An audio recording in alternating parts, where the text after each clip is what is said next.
لوگوں کی دو قسمیں بیان فرمائی ہیں. ایک طرف کافر ہیں اور دوسری طرف مسلمان ہیں. ایک طرف نیکوکار لوگ ہیں اور دوسری طرف گناہگار لوگ ہیں. ایک طرف پرہیزگار اور متقی ہیں، باشرہ لوگ ہیں، اور دوسری طرف وہ لوگ ہیں جو اسلام کی دھجیاں اڑا دیتے ہیں. تو اللہ تبارک و تعالی فرما رہا ہے اور اپنے بندوں کو یہ پیغام اور یہ درس دے رہا ہے اور یہ بات ان کو سمجھا رہا ہے کہ ام حسب الذین اجترحوا السیئات، کہ کیا تم برائیوں کا ارتکاب کر کے، تم گناہوں بری زندگی گزار کر، تم پوری زندگی اللہ کی نافرمانی میں گزار کر اور اللہ کی جو حدود ہیں ان کو توڑتے ہوئے اپنی زندگی گزار کر، کیا تم پھر بھی یہ گمان کرتے ہو ام حسب الذین اجترحوا السیئات ان نجعلہم کالذین آمنوا وعملوا الصالحات، کہ تمہیں ان لوگوں کے ساتھ رکھ دیا جائے جو ایمان بھی لے کر آئے اور انہوں نے نیک اعمال بھی کیے. تو گویا اللہ تبارک و تعالی ہمیں یہ بتلا رہا ہے کہ اے لوگوں، اپنے ذہنوں میں اور اپنے قلب پر اس بات کو بٹھا دو کہ اگر ایک طرف کافر ہیں اور دوسری طرف مسلمان ہیں، یہ کبھی بھی آپس میں برابر نہیں ہو سکتے. جو شخص ایمان لے آتا ہے وہ کسی صورت میں بھی کافروں کے برابر نہیں ہو سکتا. اسی طرح اللہ تعالیٰ ہمیں یہ بتلا رہا ہے کہ جو شخص ایمان لائے اور نیک اعمال کیے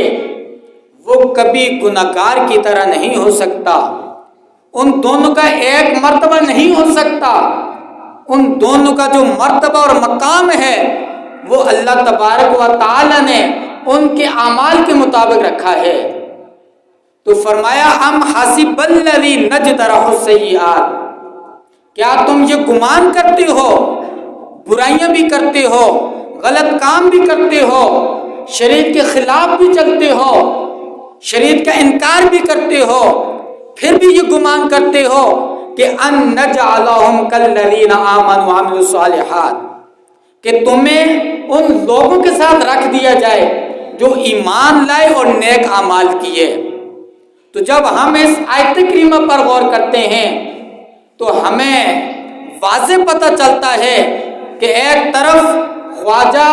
معین الدین چشتی اجمیری رحمۃ اللہ تعالی علیہ ہیں جو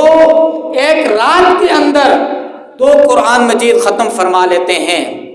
اس قدر قرآن مجید پڑھنے کا شوق ہے. اور دوسری طرف ہماری حالت ہے کہ ہم رات کو کیا،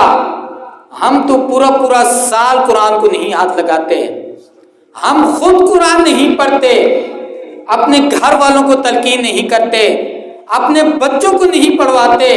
لیکن خواجہ معین الدین چشتی اجمیری رحمۃ اللہ تعالی علیہ، ان کی سیرت ہمیں یہ بتلا رہی ہے کہ اگر کسی سے محبت کرنی ہے، کسی سے عشق رکھنا ہے، کسی کو اپنی مصروفیت کا سبب بنانا ہے، وہ قرآن مجید کی ایسی ذات ہے کہ ہر وقت قرآن مجید کے ساتھ لگاؤ ہونا چاہیے، قرآن مجید کی تبلیغ کو عام کرنا چاہیے اور خود بھی بڑے ذوق اور شوق کے ساتھ پڑھنا چاہیے. تو ہمیں یہ آیت کریمہ یہ سمجھا رہی ہے کہ ایک طرف خواجہ معین الدین چشتی اجمیری رحمۃ اللہ تعالی علیہ ہیں اور دوسری طرف ہم جیسے گناہگار مسلمان ہیں، تو یہ کبھی بھی برابر نہیں ہو سکتے. اسی طرح ہمیں خواجہ معین الدین چشتی اجمیری رحمۃ اللہ تعالی کی سیرت ہمیں یہ درس دے رہی ہے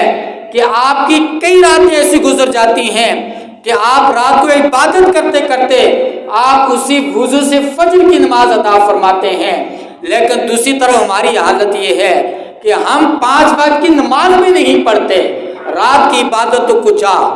تو خواجہ معین الدین چشتی اجمیری رحمۃ اللہ تعالی علیہ کی سیرت ہمیں یہ بتلا رہی ہے کہ ہمیں اپنی زندگی کس انداز سے گزارنی چاہیے. اور اللہ تبارک و تعالی ہمیں یہی بتلا رہا ہے، اے لوگوں، اے میرے حضور کی امت، تم غلط کام کرتے ہو، شریعت کے خلاف چلتے ہو، اور پھر بھی یہ گمان کرتے ہو کہ تمہیں ان نیک لوگوں کے ساتھ بٹھا دیا جائے، تمہیں ان نیک لوگوں کا مرتبہ اور مقام عطا کر دیا جائے، تمہاری جو طلب ہے وہ تو جنت کی ہے، لیکن کام تم دوزخیوں والے کر رہے ہو۔ تمہاری جو طلب ہے